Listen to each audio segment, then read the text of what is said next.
नमस्कार दोस्तों, स्वागत है आपका एक बार फिर से आपके अपने YouTube चैनल कंपटीशन प्रिपरेशन पे। आई होप आप सारे बहुत अच्छे होंगे, स्वस्थ होंगे और अच्छे से पढ़ाई भी कर रहे होंगे। इस वीडियो में हम एसएससी सीजीएल 2024 का शिफ्ट नंबर 11 करने वाले हैं, यानी कि 12 सितंबर सेकंड शिफ्ट का मैथ्स का सलूशन करने वाले हैं। पहले प्रश्न में क्या कहा गया? कहा गया एक ट्राइंगल एबीसी है, length of BC is 2 centimetre less than twice the length of AB. देखो एक ट्राइंगल में बना देता हूँ, इसमें एबीसी की बात की गई, जिसमें एबीसी ट्राइंगल का नाम है, ये ए है, ये बी है और ये सी है। कहा गया कि बीसी की जो लंबाई है वो 2 सेंटीमीटर लेस है एबी की लंबाई के 2 गुने से, यानी एबी की लंबाई अगर एक्स है तो बीसी की लंबाई इसके 2 गुने से 2 कम है। ठीक है। और एसी जो है वो एबी से 10 सेंटीमीटर ज्यादा है, यानी कि एक्स प्लस 10 है। पेरीमीटर 40 है, पेरीमीटर तीनों का योग यानी कि 4x plus 8 is equal to 40 दिया गया, यानी 4x इज इक्वल टू 32, यानी x बराबर हो गया 8। तो आपको बताना है सबसे छोटी भुजा कौन सी होगी, तो सबसे छोटी भुजा आपको कौन सी दिख रही है? x, यानी कि 8 हो जाएगी, राइट। कहा गया पाई चार्ट जो है एक्सपेंडिचर एक स्टेट गवर्नमेंट का अलग अलग स्पोर्ट्स पे दिखाती है। टोटल अमाउंट इतना है टेनिस और फुटबॉल पे, तो आपको बताना है कि टोटल खर्चा कितने का है। ठीक है। आपको एक बात बताना है कि टेनिस और फुटबॉल, आपको यहाँ पे दिख रहा होगा कि टेनिस 14% है और फुटबॉल फुटबॉल कहाँ पे 15%, यानी 29% बराबर 145 के बाद 000, 29% बराबर 145 के बाद 000, यानी कि यहाँ से 1% बराबर कितना हो गया? 29 पंचे 145, 5,000 हो जाएगा। तो 100% इसके बाद 2 जीरो लगा के उत्तर दे देगा। m प्लस एन बराबर इतना दिया गया। आपको पता होगा कई बार आप कहते हैं कि एक एक्सप्रेशन दे दिया जाए और वेरिएबल्स दो हों, तो उसमें कैसे वैल्यू निकाल सकते हैं जब सिंगल इक्वेशन टू वेरिएबल दिए गए। देखो अगर मैं यहां से कहूं m प्लस एन माइनस 24 बराबर 0, तो आपको कोई दिक्कत नहीं होनी चाहिए, यानी m माइनस 18 कर लिया और प्लस एन m माइनस 16 कर लिया और प्लस n माइनस 8 कर लिया, ये बराबर 0 हम कह सकते हैं। या हम कह सकते हैं m माइनस 16 बराबर माइनस ऑफ n माइनस 8, यानी इसकी जगह पे माइनस ऑफ n माइनस 8 का होल क्यूब लिख सकते हैं, यानी ये हो जाएगा माइनस n माइनस 8 का होल क्यूब और प्लस में n माइनस 8 का होल क्यूब। तो आपका ये कट गया, यानी कि आपका उत्तर 0 हो गया। m बराबर 16 और n बराबर 8 भी रख के कर सकते थे, 16 रखते थे ये 0, 8 रखते थे ये 0 हो जाता है। क्लियर। कहा एक गार्डन में 6 डाइजी प्लांट है फर्स्ट ईयर में। Each year a gardener adds 3 new plants. He has 26 jasmine plants the first year and loses 2 years 2 each year. When will the number of daisy plants equal to number of jasmine plants after first year? देखो daisy plants है, ठीक है। Daisy क्या होता है? Daisy फूल होता है। और जैस्मिन क्या होता है? ये भी फूल होता है। जैस्मिन बोले तो चमेली बोलते हैं, राइट। अब देखो क्या कहा गया, पहले साल में डेजी के 6 पौधे थे और जैस्मिन के 26 थे। इसमें 3 हर साल ऐड होते हैं, ठीक। एड 3 डेजी प्लांट्स, ठीक। और मतलब एक साल में 3, फिर अगले साल 3, फिर अगले साल 3, और इसमें से हर साल 2 कम होते हैं। मान लेते हैं n ईयर्स बाद इसमें कितने ऐड हो चुके होंगे? 6 प्लस 3n। और ऐसे इसमें बात करें तो 26 माइनस 2n हो जाएंगे, धीरे धीरे करके कम हो जाएंगे। तो ये कब बराबर होगी? हम मान लेते हैं n साल बाद बराबर हो रहे हैं, तो यहाँ से हमारा 5n इज इक्वल टू कितना आ गया? 20, क्योंकि 6 प्लस 3n n ईयर्स बाद हो जाएगा। n ईयर्स बाद ये कितना हो जाएगा? 26 माइनस 2n, यहाँ से n इज इक्वल टू कितना आ जाएगा? 4 आ जाएगा। दो पाइप है 48 और 66 मिनट में भर सकते हैं। दोनों को एक साथ खोल दिया जाए तो बी को कितने में, यहाँ पे क्या पूछा गया, बी को कितने मिनट बाद बंद किया जाना चाहिए ताकि टैंक 32 मिनट में भर जाए? देखो 48 और 66 का अगर हम एलसीएम लें तो आप कहेंगे यहाँ से 6 निकलेगा और यहाँ से बचेगा कितना? 6 गुणे 8 गुणे 11, ये एलसीएम हो जाएगा। देखो इधर 66 बन जा रहा है और इधर 48 बन जा रहा है। तो अगर हम पाइप ए की बात करें 48 मिनट में इतना भरता है, यानी 1 मिनट में 11 लीटर भरता है। और बी की बात करें तो ये आप देख पा रहे होंगे 66 मिनट में इतना भर पा रहा है, तो ये 8 मिनट 1 मिनट में 8 भरता होगा, राइट। तो आपसे कहा गया कि बी को कितने मिनट बाद बंद किया जाना चाहिए ताकि 32 मिनट में भर जाए। अब 32 मिनट में भरने के लिए मतलब ए जो है वो 32 मिनट तक चलता है, राइट। और इसको कितने मिनट बाद पूछा गया? देखो अगर हम बात करें टोटल भरना कितना था, 48 गुणे 11, यानी आप कहेंगे 400 और 528 हमें भरना था। हमने 11 भरते हुए 32 मिनट में कितना भर दिया? आपने कहा 352 हमने भर दिया, यानी भरना कितना है? 352 इसमें से घटाएंगे, यानी कि 176 अभी भरना है। 8 भी 1 मिनट में भरता है, तो 176 भरने के लिए 22 मिनट काम करना पड़ेगा, यानी कि 22 मिनट तक भी चलने के बाद बंद हो जाता है, केवल 22 मिनट तक चलता है। Cot power 4 five minus cot square five, ये 5 होता है, तो आपको इसकी वैल्यू निकालनी है। अगर मैं यहां से कॉट स्क्वायर फाइव कॉमन ले लूं तो क्या बचेगा, कॉट स्क्वायर 5 माइनस 1, राइट। और कॉट स्क्वायर 5 माइनस 1 कितना होता है आपको पता है, कॉसेक स्क्वायर 5, छोड़ो cosec square 5 minus cot square 5 से हमें कोई मतलब नहीं।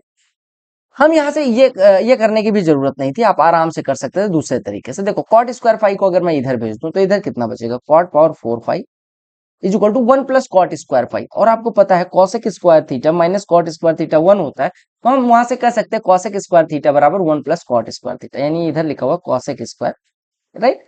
यहाँ से हम इसको सॉल्व कर लेते हैं। तो यहाँ से हमारा हो जाएगा कॉस स्क्वायर नहीं, मतलब कॉस पावर 4 5, मैं स्क्वायर बनाने वाला था, कॉस पावर 4 5 बटे साइन पावर 4 5, ठीक है, इज इक्वल टू कितना हो गया, कॉसेक स्क्वायर 5 को क्या लिख सकते हैं, 1 अपॉन साइन स्क्वायर। अगर मैं इसका इधर मल्टीप्लाई कर दूं तो यहाँ से हमारा कॉस पावर 4 5 बराबर आ जाएगा साइन स्क्वायर 5, राइट। अब यहाँ पे रख देते, तो ये हो गया साइन स्क्वायर 5 और प्लस कॉस स्क्वायर 5, उत्तर 1 हो गया। कहा कि दो सिलेंडर की रेडियाई इस रेशियो में है और उनकी हाइट इस रेशियो में है, तो उनका कर्व्ड सरफेस एरिया का रेशियो, देखो कर्व्ड सरफेस एरिया क्या होती है, 2 पाई आर एच। तो अगर हमें रेशियो निकालना तो 2 पाई आर वन एच वन पहले का हो गया और 2 पाई आर टू एच टू दूसरे का हो गया। रेशियो में ही आपको पता है ये कट जाएगा, तो आर वन बटे आर टू 4/5 और गुड़े हाइट 5/7, तो 5 5 कट जाएगा, 4:7 बचेगा। कहा कि average of squares of first 46 natural numbers. पहले आप एक चीज जानो कि फर्स्ट n नेचुरल नंबर्स के स्क्वायर्स का सम क्या होता है। कहेंगे ये कैसे निकलेगा, मगर भूलो ना, आपको पता है सम ऑफ फर्स्ट, एक minute, sum of first n natural numbers के स्क्वायर का क्या होता है, n into n plus one into 2n+1 divided by 6। अब अगर एवरेज निकालना है, मैंने पहली ही शिफ्ट में बताया था कि एवरेज कैसे निकलेगा, आपको क्या काम करना है, n से डिवाइड कर देना है, क्योंकि देयर आर n नंबर्स, तो एवरेज कितना हो जाएगा, n+1 into 2n+1 divided by 6, right. अब आप यहाँ पे पुट कर देंगे कि 46 का चाहिए तो n बराबर 46 पुट कर देंगे, यानी 46 एक 47 प्लस प्लस नहीं इंटू में 46 एक 47 गुड़े 46 दूना 92 एक 93, आप 6 से डिवाइड करना है, तो आपने कहा 3 से काटेंगे तो ये 2 बचेगा, 3 से काटेंगे तो ये 31 बचेगा। अब कैसे सॉल्व करेंगे, आप कहेंगे 31 को इसको काटेंगे तो 15.5 हो जाएगा। अब आप 15 गुड़े 47 करने जाएंगे तो 600 और 105 705 उधर हो गए, ठीक है, और प्लस 47 का आधा 23.5 और ऐड कर देंगे, यानी कि 728.5 हो जाएगा। ताकि जो टेबल है प्रोडक्शन ऑफ आयरन रॉड्स दिखाती है कंपनी का अलग अलग महीनों में और अलग अलग, तो मतलब महीनों में प्रोडक्शन दिखाती है। तो कहा कि ratio of month having highest production और लीस्ट प्रोडक्शन का रेशियो क्या होगा, हाईएस्ट प्रोडक्शन यहाँ पे दिख रहा है, लीस्ट प्रोडक्शन यहाँ पे दिख रहा है, इन दोनों का रेशियो तो 108/45 हो जाएगा। कॉमन फैक्टर से काट दो, किससे, 9 से काटते हैं, 9 × 5 = 45, 9 से 12, तो रेशियो 12:5 हो जाएगा। कहा कि कौन सी संख्या 11 से डिविजिबल नहीं है। अब देखो हम कोई सी एक संख्या उठाते हैं, तो मान लेते हैं ये संख्या है, चलो अब बाकी देख लेते हैं। 11 × 5 वैसे भी आप चेक कर सकते हो, 11 × 4 = 44 और ये 10 104, 11 9 99, 11 × 5 = 55, ये भी कट गया। 11 का डिविजिबिलिटी रूल क्या होता है उससे चेक कर लेते हैं। अल्टरनेट डिजिट का सम लेते जाओ, यानी कि 4 1 5 8 13 और बचा क्या, उसका सम ले लो 2, इन दोनों को घटाएंगे। अगर ये 0 या 11 के टेबल का आ रहा है तो ये संख्या पूरी पूरी 11 से कटेगी, अदरवाइज नहीं। यहाँ पे क्या आ रहा है 11, तो ये कट जाएगी। ऐसे यहाँ पे देखते हैं 3 1 4 4 0, ये 4 हो गया। बचा कितना, 1 9 10 5 15, डिफरेंस लेते हैं 15 और 4 का 11, ये भी कट गई। लेकिन अगर हम यहाँ पे लें 1 0 और 2, ये 3 हो गया। बचा कितनी, 8 4 12 1 13, 13 और 3 का डिफरेंस लेंगे 10 आएगा। क्या 11 से कट रहा है, नहीं, संख्या 11 से नहीं कटेगी। इसको सॉल्व करने वन, अगर मैं हर बराबर करने जाऊं तो क्या हो जाएगा, 1 माइनस कॉस फाई इधर, 1 प्लस कॉस फाई इधर, यानी कि 2 बचेगा। कॉस फाई कट जाएगा, कॉस थीटा कट जाएगा। 1 plus cos theta into 1 minus cos theta है, तो 1 minus cos square theta. 1 minus cos square theta क्या होता है, साइन स्क्वायर थीटा। तो ये लिखा हुआ 2 अपॉन साइन स्क्वायर थीटा, यानी 2 कॉसेक स्क्वायर थीटा। एक आदमी ने कुछ धन सिंपल इंटरेस्ट पर उधार लिया, 4 साल बाद उसने 9/5 हिस्सा वापस किया, तो आपको बताना है रेट ऑफ इंटरेस्ट। 9/5, आपको पता है 1/5 कितना होता है, 20%, तो 9/5 कितना हो जाएगा, 180%। यानी 100% उधार लेके 180% चुकाया, यानी उसने ब्याज कितना दिया, 80%। कितने सालों में, 4 सालों में, तो रेट ऑफ इंटरेस्ट कितना हो जाएगा, 20% पर एन। अगर डीईएफ कोई ट्राइंगल है जिसमें डी का बाइसेक्टर है, हम मान लेते हैं डी यही वाला था, क्या बन गया देख रहे हो, डीईएफ, राइट। डी का बाइसेक्टर ईएफ को एन पे काटता है, हमने कहा ये बाइसेक्टर एंगल बाइसेक्टर खींचा गया है, ठीक है। एंगल बाइसेक्टर मतलब यही इस तरह से खींचा गया। डी बराबर 36 दिया गया, डीएफ बराबर 40 दिया गया, आपको ईएफ बराबर अगर 38 दिया गया तो एनएफ की वैल्यू निकालनी। एनएफ ये एक्स हो गया, तो 38 माइनस एक्स हो गया। सब कुछ भूल जाओ, पूरा ईएफ दिया गया, हाँ EF दिया गया 38, राइट। अब देखो एंगल बाइसेक्टर थ्योरम क्या कहती है कि अगर किसी एंगल का बाइसेक्टर खींचा जाए तो आप कहेंगे DE इस साइड वाला, तो इस साइड वाला हिस्सा EN बराबर इस साइड वाला DF बटे इस साइड वाला हिस्सा NF। यानी हम यहां से कह सकते हैं EN बटे NF कितना हो जाएगा, EN बटे NF बराबर कितना हो जाएगा, DE बटे DF। DE बटे DF 36 बटे 40 यानी 9 बटे 10। यानी NF 10 हिस्सा होगा आउट ऑफ 10 9 19। पूरा अगर 38 हो यानी 19 38 हो तो 10 बराबर 20 हो जाएगा। ताकि इक्वेशन के लिए बताना है कि मेनी सोल्यूशन कब होंगे। देखो अगर दो सेट ऑफ इक्वेशन दिए जाए इसका मेनी सोल्यूशन निकालना है तो आप क्या काम करेंगे, आपको दो इक्वेशन दिए गए AX प्लस BY प्लस 2 को इधर ले आते हैं बराबर 0 और ऐसे 3X माइनस 5 माइनस 2AY और माइनस 6 बराबर 0 लेना है। अब देखो आपको अगर दो सेट ऑफ इक्वेशन दिए जाए A1X plus B1Y plus C1 बराबर 0 और A2X plus B2Y plus C2 बराबर 0 लिया जाए और पूछा जाए इसके इनफाइनाइटली मेनी सोल्यूशन कब होगा। अगर पूछा जाए यूनिक सोल्यूशन कब होगा तो भी पता है, कोऑर्डिनेट ज्योमेट्री की एक वीडियो की लिंक डिस्क्रिप्शन में डाल दूंगा, आप देख लेना। अगर पूछा जाए इनफाइनाइटली मेनी सोल्यूशन कब होंगे, जब ये दोनों लाइंस क्या हो जाएंगी, सेम हो जाएंगी। यानी हमें कहना है x के कोफिशिएंट का रेशियो बराबर y के कोफिशिएंट का रेशियो बराबर कांस्टेंट टर्म का रेशियो। तो हम यहां से कर लेते हैं, a/3 इधर हो गया, यानी हमने कहा अगर रेशियो लेना है a/3 बराबर, हम क्यों लगा पा रहे हैं ये, क्योंकि इनफाइनाइटली मेनी सोल्यूशन फाइंड करना है। -b/5 -2 ये हो गया और ये बराबर -2/-6 यानी कि 1/3। अगर इसको बराबर करते हैं तो a बराबर 1 आ गया और अगर हम इसको बराबर करते हैं तो इन दोनों को, तो ये कितना हो गया -b/3 बराबर 1/3, 3 3 कट गया तो b की वैल्यू -1 हो गई। इनफाइनाइटली मेनी सोल्यूशन का समझ में देखिए एक मार्केट प्राइस एक वस्तु का इतना था, अगर इसको 15% डिस्काउंट पे बेचे तो कितना डिस्काउंट दिया गया आप आराम से निकाल सकते। ये देखो 4 का स्क्वायर डिवाइडेड बाई 4 ऑफ 2 यानी कि 4 का स्क्वायर डिवाइडेड बाई 2 यानी कि कितना हो जाएगा 8 8 8 64 64 में से एक जाएगा 63 आपका उत्तर हो जाएगा। ये पाई चार्ट पढ़ना और स्टडी करना है, मतलब पढ़ना है और स्टडी करना है, ठीक है। कहा गया जो if the student studied English for 3 hours तो मैथमेटिक्स कितना पढ़ता है, इंग्लिश 15%, 15% बराबर अगर 3 आवर है तो मैथमेटिक्स 35% बराबर 7 आवर हो जाएगा, सिंपल सी बात है, ठीक है। अगला प्रश्न देखिएगा, इसको किसी और वीडियो में मैंने किसी और तरीके से करवाया है। कहा कि गेन परसेंटेज निकालना है। सिद्धि ने अपना स्कूटर इतने में बेचा और इसका 1/6 हिस्सा प्रॉफिट हुआ। कहने का मतलब क्या है कि देखो कुछ भी सेलिंग प्राइस हो, राइट, सेलिंग प्राइस कुछ भी हो, उसके 1/6 हिस्से के लाभ पे बेचा, यानी कि इसका कॉस्ट प्राइस कितना हो जाएगा, selling price minus selling price by 6 बराबर कॉस्ट प्राइस। यानी हम कह सकते हैं कॉस्ट प्राइस बराबर सेलिंग प्राइस गुणे 5/6। यानी हम कह सकते हैं कि सेलिंग प्राइस गुणे 5 बराबर कॉस्ट प्राइस गुणे 6। सिंपल सी बात, कह सकते नहीं कह सकते, आपने कहा बिल्कुल सही कह दिया आपने कि सेलिंग प्राइस का 5वां हिस्सा मतलब 5 गुना कॉस्ट प्राइस के 6 गुने के बराबर। बस यहाँ से आपका काम हो गया। हमने कहा कॉस्ट प्राइस 5 हो गई, सेलिंग प्राइस 6 हो गई, क्योंकि 6 CP बराबर 5 SP आ गई। तो हमारा 5 वाली चीज अगर 6 में बेची जाती है तो कितने का प्रॉफिट, 20%। कितना आसान तरीके से कर, ये प्रश्न देखने में बड़ा है, देखते हैं कि कितना टाइम लेता है ये हमारा, ठीक है।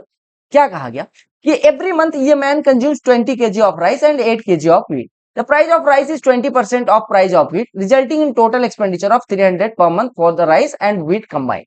If the price of wheat is increased by 20%, what percent reduction in rice consumption is needed to maintain the same expenditure of 300?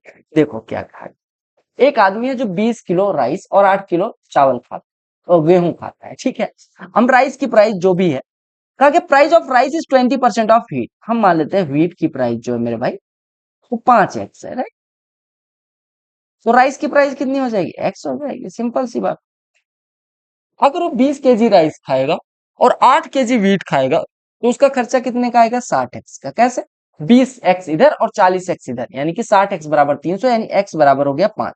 तो आपके पास व्हीट की कीमत आ गई, व्हीट की कीमत आ गई और राइस की भी कीमत आ गई, ठीक है। यानी हमने कहा राइस की कीमत हो गई 5 और व्हीट की कीमत हो गई 5 गुणे 5 यानी कि 25, राइट। अब देखो कहा गया कि अगर प्राइस ऑफ व्हीट 20% बढ़ा दी जाए, नहीं व्हीट की प्राइस 25 से बढ़ के 30 हो गई, ठीक है, व्हीट जो है अभी 30 का हो गया, राइट। और आपसे कहा गया कि उसको उतना ही चावल और वो गेहूं कंज्यूम करना है, ठीक है।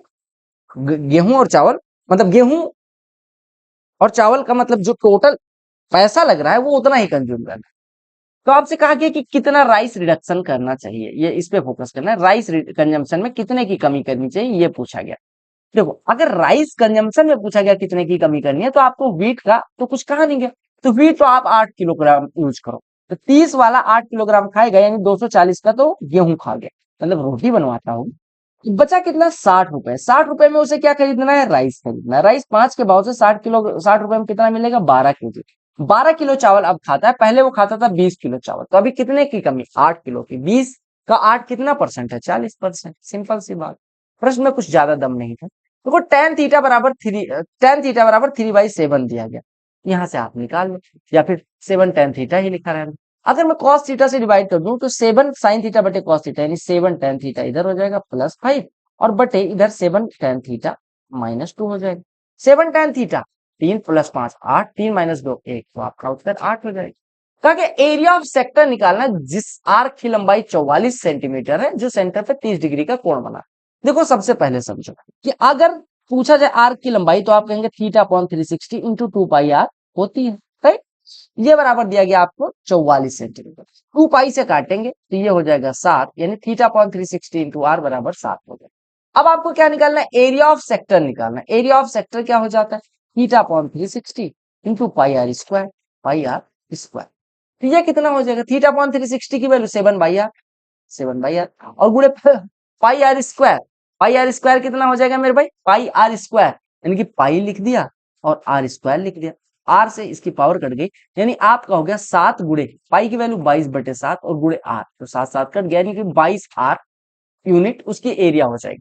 अब आप देखो जो ऑप्शन 11 से कटेगा वही आपका आंसर हो जाएगा। 11 से काटेगा, 11 एक नंबर 11, ठीक है। 22 से काट के देख लेते हैं, 22 अगर इसको काटे तो 22×7=154, 22 दूनी ये भी कट रहा है, 22×8=176 और ये 12×124 नहीं कट रहा है, ये तो गायब हो गया।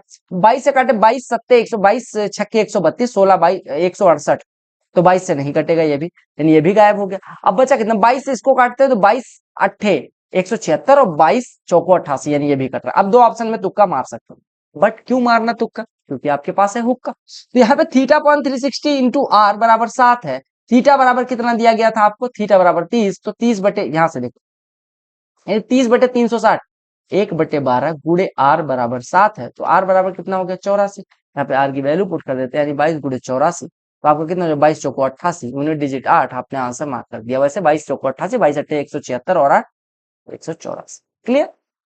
कहा कि मेल और फीमेल मेंबर्स का एक क्लब में रेशियो जो है वो 2:3 है। तो मेल और फीमेल की मैं बात कर रहा हूँ, मेल और फीमेल की ये रेशियो जो है वो 2:3 है, राइट। कहा कि अगर नंबर ऑफ मेल मेंबर 200 से बढ़ा दिए जाए, मेल मेंबर हम 200 से बढ़ा देते हैं तो रेशियो जो है 5:6 हो जाता है, राइट। अब देख, अगर मैं फीमेल की संख्या की बात करूं, क्या वो चेंज हुई है, नहीं, जुड़ी है नहीं, घटी है नहीं, तो हम इसको रेशियो को बराबर कर लेते हैं फीमेल वाली को, यानी 2 से गुणा कर देते हैं, 4 और 6, यानी फीमेल 6 थी, 6 रहेगी। जब 200 जोड़ते हैं तो मेल 4 से बढ़ के 5 हो जाते हैं, यानी एक रेशियो बढ़ाने के लिए हम 200 ऐड करना पड़ता है, यानी हम कह सकते हैं एक रेशियो बराबर 200। तो आपसे कहा गया था कि how many female members are there in the club, तो आपने कहा फीमेल मेंबर्स का। अब गलती आप कहां कर सकते हो, उस पर फोकस करते हो। गलती आप यहां पे कर सकते हो कि आप इस पे पुट करके एक रेशियो बराबर 200, कब, जब ये 4 और 6 हमने बना लिया है तब, ठीक है। ये नहीं 2 और 3 पे अप्लाई करके गलती कर दो। तो आपने क्या काम करना है, आपने कहा मेल और फीमेल का संख्या का जो रेशियो था वो 4:6 था, तो आपने कहा 4:6 था, तो यहाँ से फीमेल मेंबर की संख्या पूछी गई, तो आपने इस पे 6 वाले पे अप्लाई करना है, यानी 6 दूनी 1200 हो जाएगा। इस पे ध्यान रखो। पाई चार्ट में 20,000 इंप्लॉइज का डिस्ट्रीब्यूशन परसेंटेज में दिखाया गया। कहा गया ग्राफ पढ़ो और उत्तर दो।